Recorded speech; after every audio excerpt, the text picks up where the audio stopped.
विद्यार्थी मित्र, आपण अभ्यासत आहोत प्रदूषण म्हणजे काय किंवा पोल्युशन. या पाठामध्ये आपण प्रदूषण कोणकोणत्या कारणामुळे होतं, प्रदूषणास कारणीभूत ठरणारे घटक म्हणजे प्रदूषक असतात याबद्दल माहिती अभ्यासली. त्याचबरोबर हवा प्रदूषण म्हणजे हवेची नैसर्गिक गुणवत्ता बिघडणे, हवेच्या नैसर्गिक घटकांव्यतिरिक्त इतर घटक हवेमध्ये मिसळल्यानंतर हवेचं प्रदूषण होतं.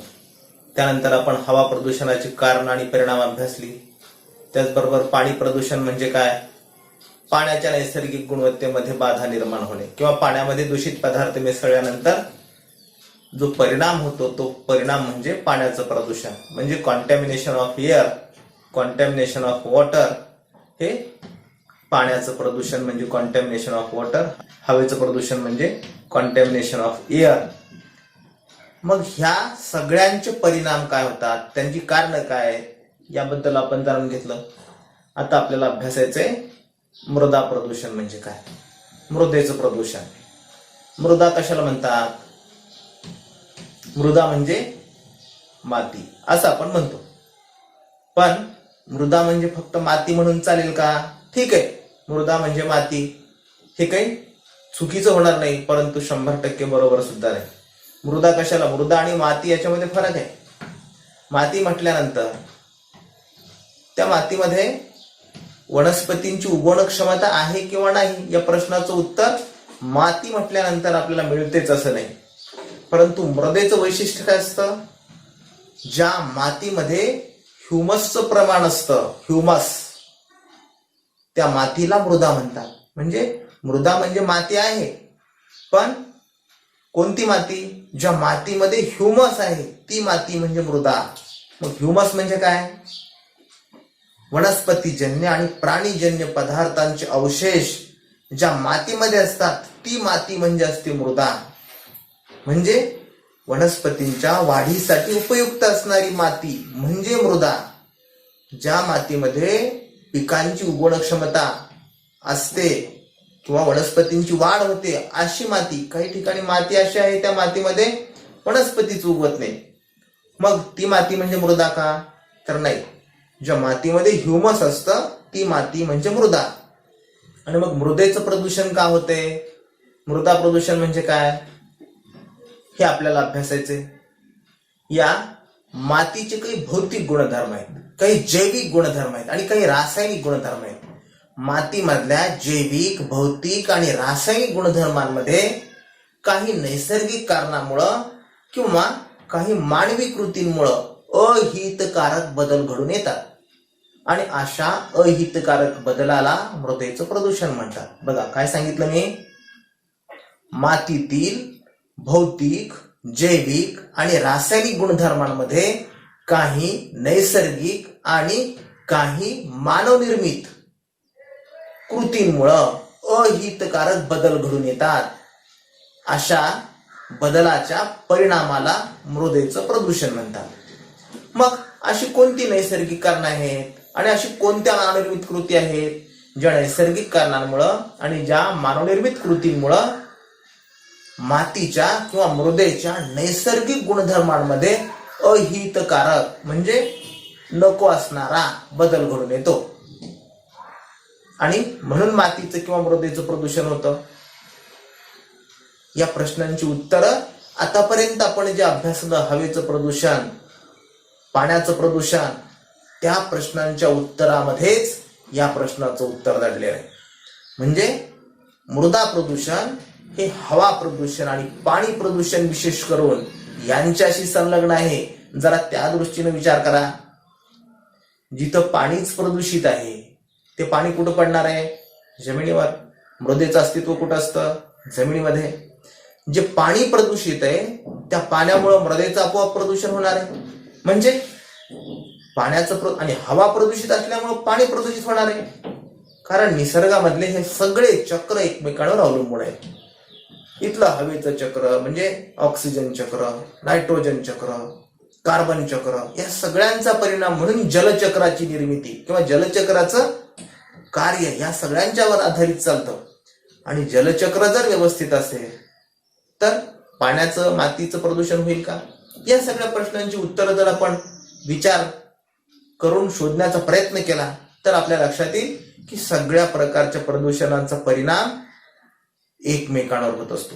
म्हणजे हवेचं, पाण्याचं, मातीचं, ध्वनीचं किंवा आपल्या विचारांचं प्रदूषण. आपण विवेकी विचार करण्यापासून आपण थोडस दूर गेल्यासारखं वाटतंय. आणि वारंवार आपल्याला पर्यावरणीय प्रश्नांबद्दल जर कोणी सांगत असेल, कधीतरी बोलत असेल तर आपल्याला ते पटत नाही. का? आपल्याला सवय झाली आहे हे सगळं उपभोग घ्यायची. म्हणजे दिवसेंदिवस माणसाची प्रवृत्ती उपभोगी बनली. आपल्याला हे सगळं मिळालं पाहिजे, आयतं मिळालं पाहिजे, कष्ट नको, निसर्गाचा आनंद घ्यायचा आहे. परंतु निसर्गाप्रती कृतज्ञता व्यक्त करणं, कृतीतून कृतज्ञता व्यक्त करणं नको. नुसतं तोंडानं बोलू, परीक्षेमध्ये मार्क घेऊ, मी शिकवेल, तुम्ही परीक्षेमध्ये लिहाल, माझं काम संपलं, तुमचंही काम संपलं. एवढं करून आपल्याला चालेल का? तर या प्रश्नाचं उत्तर आहे नाही. या सगळ्यांचा परिणाम म्हणून माझ्या, तुमच्या, आपल्या सर्वांच्या कृतीमध्ये थोडा थोडा जरी बदल झाला तरी पर्यावरणाप्रती ती आपली खरी कृतज्ञता असेल. परंतु माणूस कृतज्ञ होत चाललाय दिवसेंदिवस. मानवी प्रवृत्ती, निसर्गाची होणारी अपरिमित लूट थांबवण्यासाठी माणसानं काहीतरी करणं गरजेचं आहे असं म्हटल्यानंतर मग असं कुठं असतं का? इंधनाचा वापर आम्ही नाही करायचा तर मग कोणी करायचा? कशासाठी हे सगळं? अरे संपून जाईल. संपलं तर संपलं, त्यांचं ते बघतील काय करायचे ते. अशा प्रकारचा बेदरकारपणा, म्हणजे डोकं असून बिनडोक्यासारखं बिनडोक विचार करतोय आता माणूस. आणि म्हणून वारंवार हे सगळं होत असताना आपण त्या सगळ्या प्रश्नांकडे डोळे झाक करतोय. आणि पुन्हा वरवर आम्ही अभ्यासतोय, आम्ही शिकवतोय, आम्ही शिकतोय, ही सगळी नाटकं आपण करतोय. खरं म्हणजे पर्यावरणीय प्रश्नांवर तोडगा काढण्याचा विचार किंवा हे सगळं आपण का करतोय? वृक्षारोपण करणं गरजेचं आहे का? पहिली गरज होती का वृक्षारोपणाची? पर्यावरण संवर्धन काळाची गरज हे का निर्माण झालं? कारण माणसामुळंच निर्माण झालं. माणसानं हस्तक्षेप वाढवला पर्यावरणामध्ये. आणि बघा, मग आपल्या लक्षात आलंय आपल्यामुळं प्रश्न निर्माण झालाय, तर मग आपण या प्रश्नाच्या मुळाशी गेलं पाहिजे की नाही? तरी सुद्धा माणूस वरवरची नाटकं करतो. वृक्षारोपण गेल्या काही दिवसामध्ये लाखो वृक्षांची कागदोपत्री लागवड झाली. महाराष्ट्र सरकारच्या वन आणि पर्यावरण मंत्रालयाअंतर्गत जलसंधारण खात्यानं अनेक कामं केली. कागदावर कामं होऊन चालतील का? आपण फोटो काढले, वृक्ष लावले, रोपं लावले, वृक्षांची निर्मिती कागदावर झाली, चालेल का? कलेक्टर आदेश काढतात, अंमलबजावणी होत नाही. आपण अंमलबजावणीचे घटक आपण आहेत सगळे. आपल्यापासून सुरुवात व्हायला पाहिजे. खरं म्हणजे हे या सगळ्यांमध्ये कोणा एकाला दोषी धरून चालेल का? आपण सगळ्यांचा सहभाग जर असेल तर पर्यावरणीय प्रश्न निकाली लागतील. म्हणून हे सगळं फक्त कागदोपत्री आणि पोपटपंची असून चालणार नाही. या सगळ्यांचा आपल्या जिवंत असण्याशी संबंध आहे. आणि मग ज्या गोष्टीचा आपल्या जिवंत असण्याशी संबंध आहे त्या गोष्टीबद्दल आपण कोणत्या दृष्टिकोनातून विचार करायला पाहिजे? नुसतं कोणीतरी सांगते म्हणून करायचंय, मार्क्स मिळतायत म्हणून अभ्यासायचे, शिकवावं लागते म्हणून शिकवायचे, हे जर आपण करत असू तर मग मात्र याची फलनिष्पत्ती असणार नाही किंवा ती दिसण्या इतपत असणार नाही. या सगळ्यांमधून आपल्यामध्ये कोणत्या ना कोणत्या प्रकारचा सकारात्मक बदल व्हायला पाहिजे आणि आपण थोडं तरी आपल्यामध्ये बदल करून कृतीशील बनायला पाहिजे. हे सगळं या पाठीमागचं कारण आहे. आणि म्हणून आपल्या अभ्यासक्रमामध्ये हा पाठ अंतर्भूत केलेला आहे. आपल्या अभ्यासक्रमाची, शिक्षणक्रमाची उद्दिष्ट जर आपण विचारात घेतली तर फार उदात्त उद्दिष्ट आहे. आणि अभ्यासक्रम निर्मिती मंडळानं हे सगळं विचार करून अभ्यासक्रमामध्ये निर्माण केले. परंतु आपण काय करतो? काही नाही, हे कमी महत्वाचं आहे, हे अधिक महत्वाचं आहे. आपल्या दृष्टीनं विज्ञान हा जगण्याचा विषय आहे, करमणुकीचा विषय नाही, मनोरंजनासाठी नाही, जरा बरं वाटतंय म्हणून नाही, परीक्षेमध्ये मार्क्स मिळवण्याचा विषय नाही फक्त, तर आपल्या जिवंत असण्यासोबत, आपल्या दैनंदिन जगण्यासोबत याचा संबंध आहे. आणि मग इतका जवळचा संबंध दुसरा कशाचा आहे याचा विचार केल्यानंतर हाच विषय आपल्याला जिवंत ठेवणार आहे. म्हणून हा समजून घेतला पाहिजे. नुसता परीक्षेमध्ये लिहून आपलं जिवंत असणं जर याच्यावर अवलंबून असेल तर मग ते भागेल का? तर या प्रश्नाचं उत्तर आहे नाही. म्हणून या सगळ्या प्रश्नांचा आपण थोडा अंतर्मुख होऊन विचार करूया आणि मग आपल्यामध्ये थोडा थोडा जर बदल केला तर आपल्याला हे वेगवेगळ्या प्रकारचे होणारे जे प्रदूषण आहेत आणि त्यांचा परिणाम आपल्या वैचारिक क्षमतेवर होतोय. मानवाची विचार क्षमता देखील याच्यामुळं कलुषित झालेली आहे आणि म्हणून मेंदूचे आजार वाढले. मृदेचं प्रदूषण, पाण्याच्या प्रदूषणामुळे मृदेचं प्रदूषण होतं. जैविक, भौतिक आणि रासायनिक कार्यामध्ये बदल होतो आणि या सगळ्यांचा परिणाम म्हणून मृदा प्रदूषण घडून येतं. मग आपल्याला प्रश्न विचारलेला आहे, जमिनीची धूप म्हणजे काय? कशाला म्हणतात जमिनीची धूप? ऊन, वारा, पाऊस ही नैसर्गिक कारणे, त्याचबरोबर काही मानवी कारणे आहेत. रासायनिक खतांचा बेसुमार वापर, कीटनाशकांचा, कीटकनाशकांचा अतिरेकी वापर आणि विकासाच्या या ज्या परियोजना आहेत, विकासाच्या नावाखाली चालवलेल्या ह्या परियोजना ज्या पर्यावरणाची अपरिमित हानी करतायत त्या वारंवार राबवल्यामुळं रस्ते तयार करायचे, तलाव तयार करायचे, खाणकाम करायचे, शहर उभी करायचे, तलाव तयार करायचे, म्हणजे परिसंस्थेला बाधा आणणाऱ्या ह्या मानवी कृती आहेत. या कृतींमधून मृदेचा ऱ्हास होतो किंवा मृदेचा क्षय होतो आणि याला जमिनीची धूप म्हणतात. जर पाण्याचं प्रदूषण झालं आणि ऍसिड रेन आला तर झाडांची मुळं कुजतात आणि मग झाडांची मुळं कुजली तर झाडं उन्मळून पडतात. म्हणजे निसर्गामध्ये मृदेचं प्रदूषण, पाण्याचं प्रदूषण, हवेचं प्रदूषण झाल्यानंतर कितीतरी प्रकारचे अडथळे येतात आणि याची चुणूक आता आपल्याला लागलेली. गेल्या काही दिवसामध्ये 6-7 महिने झालं आपण ही हवा प्रदूषित झाली. या हवेमध्ये विषाणूचं अस्तित्व वाढलंय. का? तर हे सगळे घटक याच्याशी, आणि आपण हे विचार करायला तयार नाही येत अजून. वातावरणाचं प्रदूषण जर थांबलं, हा लॉकडाऊन साध्य काय झालं? लॉकडाऊन सगळ्यात फायदा, अनेक नुकसान झाल्या, तोटे झाले, बऱ्याच जणांचे रोजगार गेले, परंतु फायदा काय झाला? तर पर्यावरणाची गुणवत्ता सुधारली, इथला निसर्ग स्वच्छ होतोय आणि निसर्ग जर स्वच्छ झाला तर आपोआप आपले प्रश्न सुटणार आहेत, आपली इम्युनिटी वाढणार आहे, आपली प्रतिकारक क्षमता वाढणार आहे, जमिनीची गुणवत्ता वाढेल, हवेची गुणवत्ता वाढेल, पाण्याची गुणवत्ता सुधारेल आणि या सगळ्यांचा परिणाम म्हणून परंतु चांगलं निष्पन्न होण्याची शक्यता आहे. परंतु आपल्याला हे सगळं करायचंय का? आपला प्रयत्न काय? पुन्हा एकदा पहिल्यासारखं सुरू झालं पाहिजे. पहिल्यासारखं नाही, पहिल्यासारखं म्हणजे नाटकांना पुन्हा सुरुवात करायचंय, म्हणजे बाजार पुन्हा भरवायचेत आपल्याला. आणि मग असं करत असू आपण तर या सगळ्यांमधून काय साध्य होणार आहे? या प्रश्नाचं उत्तर जरा आपण स्वतःला विचारा.